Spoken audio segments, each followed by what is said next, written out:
Here we go. Welcome back to the Auto Insider here on WAOK, also streaming on the Audacy app. Now, let's be honest. These days, when most people think about buying a new car, they automatically look at SUVs. They've taken over the driveways here in America. Some automakers have even dropped sedans entirely from their lineup. But does that mean that the sedan is on life support? Well, not so fast. Today, we're going to dive into why a sedan might actually be a smarter choice for some drivers, whether you're navigating these tight city streets like here in Atlanta, or looking for better fuel efficiency, or just enjoy driving a sedan. It still has a lot to offer.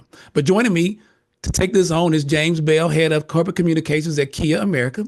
James has been in the industry for many years, and he's been keeping his pulse on what's next in the automotive trends. And he's here to break down the sedan versus the SUV debate. James, good morning and welcome to the Auto Insider. It's great to be here, Daryl. So great to hear your voice. I wish I was hanging in Atlanta with you right now. Hey man, we got pretty good weather too, so wouldn't be a bad time to be here. Hey, I'm in LA, so we're doing okay. Oh yeah, I guess you are. There you go. You got to throw it at my face. All right. Hey, well, let's get into this. So here's what we got. So James, it feels like every time you turn around, another sedan is disappearing from the market. Yeah. Some people think that sedans are going the way of the station wagon. I just did a review on the Subaru Outback last week and realized it's the last wagon. The next one that's going to replace it's going to look more like an SUV. So with that feeling, is it really the case, or are sedans going the way of wagons, or do they still have a little life left in them? It's hard to say. I mean, as you already eloquently kind of put together here, SUVs have been the dominant force, 15, 20 years, if not more now. And heck, at Kia, we sell better than 70% of our vehicles are all SUVs. So we love them too, don't get me wrong, but we just like to have choice. So, whether it's a wagon, whether it's SUV, whether it's sedan, whether it's electric, whether it's gasoline, that's I think the winning combination is just having all those choices available. Think about if you were in the market for a sedan today, don't bother going to a Chevy store, excuse me, or a Ford dealer. I'm sorry, Daryl. I'm getting all excited. I get worked up when I talk to you. All right, we'll try that again. Yeah, but don't bother going to a Ford or Chevy store unless you're going to the used car lot. Not mind to kick those guys in the backside, but they stepped away from that business. What I love is the fact that there are a handful of other companies that stayed in, and those that are even pushing the boundaries of it, one of which is Kia. This is the K4 I'm sat next to right now. And again, I think the choice is what really matters, because if people are really honest with what they're doing with their vehicle, if they really sit back and think, okay, I'm commuting on Monday through Friday, I'm taking the kids to soccer practice on Saturday mornings, I'm running to Costco, do you really need a 7-passenger SUV for that? And there's just something in the American car buying personality, I guess you could say, that says I need the biggest, the fastest, the strongest possible at all times. There's that day when I might load up my car with 6 of my friends and go to some mountaintop and go camping. Okay, yeah, that sounds like a nice thing to do, but are you doing that often? No, you're not. You're driving, as you mentioned earlier, running around, doing your errands, many urban environments like Atlanta or LA like we're in. So I think it's a silly thing that we Americans do, and that's why I'm so proud of Kia to stick into this sedan market and provide great options that are only going to get better, especially as we get more into electrification. And it's funny you have the K4 behind you. I was just recently on a press trip and I got to be one of the first to experience that vehicle. That's right. And if that car had been out last December when I bought my daughter a car, that would have been her car. That car has everything you need. And I actually just did a couple of videos on my social media about SUVs, about the safety with young drivers not being as advanced, and how some SUVs can be top heavy, and a sedan is a really good option for those kids. It gives them a little more control when they're driving. So that's a great option. I mean, it's a safety thing. I mean, I'll be honest with you. My daughter's just about to graduate from college. I think I'm going to be sending her a photo of this K4 to see if it's something she's interested in. Now, of course, she's got to get a job first, but we'll pick up one thing at a time. But no, I think the safety part of that is a great point, Daryl, because the highways, as we all know, are loaded with trucks and SUVs, which are heavier, not as agile. Probably, people are just in there not recognizing that they're hurtling down the highway in a close to 2-ton machine. And so I think there's a safety factor to a vehicle like a K4 or a smaller sedan and that you can, I hate to say it, but you can avoid problems. Right. Obviously loaded with airbags and all the latest safety sensors and everything. So you're not losing anything by going down the sedan route at any measure. If anything, I think you're gaining when it comes to the safety side, because again, you're able to maybe sidestep some things that if you're in a heavier SUV, especially at highway speeds, you may not be able to avoid. So there's a big point there. So let's talk about some of the other advantages like efficiency. When we Yeah, think about SUVs, they're great. I mean, they're like you said, 4 or 5 times a year, they come in handy. You're so glad you had them. of But course. they don't cut through the wind like a sedan does. There are a lot of That's fuel right. efficiency issues with the sedan. What are some of the other advantages to a sedan over these larger SUVs?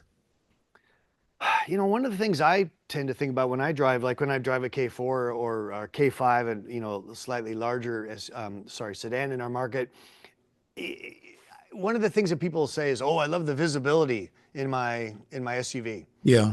Uh, I tend to think that the visibility in a sedan, especially one that's got, what we call the greenhouse, which is the space, well, you know this, but your Right. listeners may not. It's a space, above the metal to the roof, so the glass area.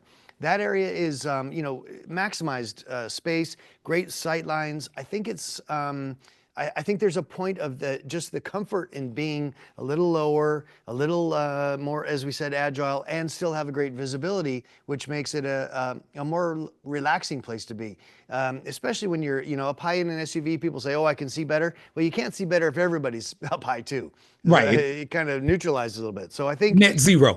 yeah, in net zero, precisely right. So yeah, I think again, if you really just, I implore your listeners to think about what they're doing with their car, where they're going, who they're with, what they're carrying around. The other part, when you talk about efficiency, is that if you've got the bigger car, the big SUV or truck, you're probably loading it with a lot of stuff that you think, I'll take it out when I get home next time, or Yes. I might need that shovel one day, so I'll leave it in the back of the car. Well, now you're, trucking this thing, no pun intended, all around town, so you're making the vehicle more, heavier weight, which is going to be reducing your fuel efficiency. So I just think sedans are a smarter choice. You're not using it as a catch-all for your life. You're only putting in there what you need, and plenty of room for people when you need it. And when I think about a lot of listeners on my show, they're about in my age group. So we are Yeah, getting on up there. And, so I want something cool. We want something that looks yeah, good, yeah, but it's harder to get in and out of an SUV. So you got to of climb course. into them to get in. It's Yeah. harder to, get out to just step down them. So there's another, as a safety feature there. This week, I'm actually driving a full size truck. It's one of my press cars. It won't Mm. fit in the parking deck in my garage in the city of Atlanta. So there's that piece is like, where do you park them? Where do you store them when you're not going to Costco that once or twice a month? Exactly. No, I know just that day-to-day comfort and civility, to use a word.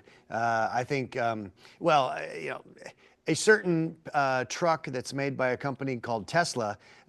We see quite a few of them here in Southern California. I'm sure you do in your Yeah, area as well. we do. They don't fit in parking lots either.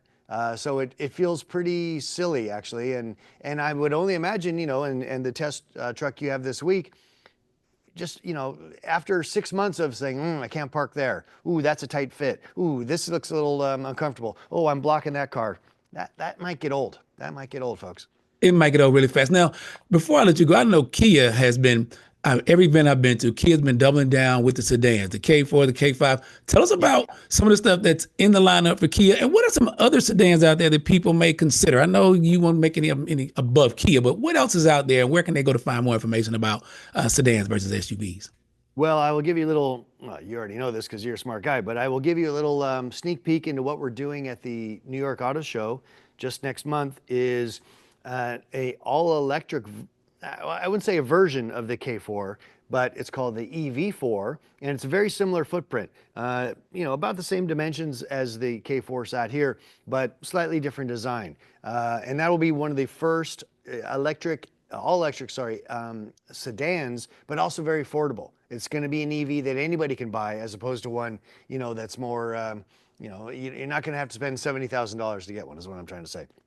So that's one of the places we're going to help continue to push interest and focus on the sedan side. But then, as you mentioned, yeah, sure, I'm wearing a Kia shirt. I'm here next to a Kia K4, but I just love the car business like you. And I'm just Right. so proud of those car companies that are staying in the sedan space. And, my partners over at Hyundai are doing a great job with that. You still see Toyota doing a great job with it. So again, folks, just buy what's smart for you. Don't just follow the trends. Don't just follow what your neighbors are doing. Think about your life, and I think you're going to find that there's some really great choices that are only just because the way this business changes, they may not be at every car dealership, but you can sure find them at a Kia store. And let me say this, not to sound like a Kia commercial.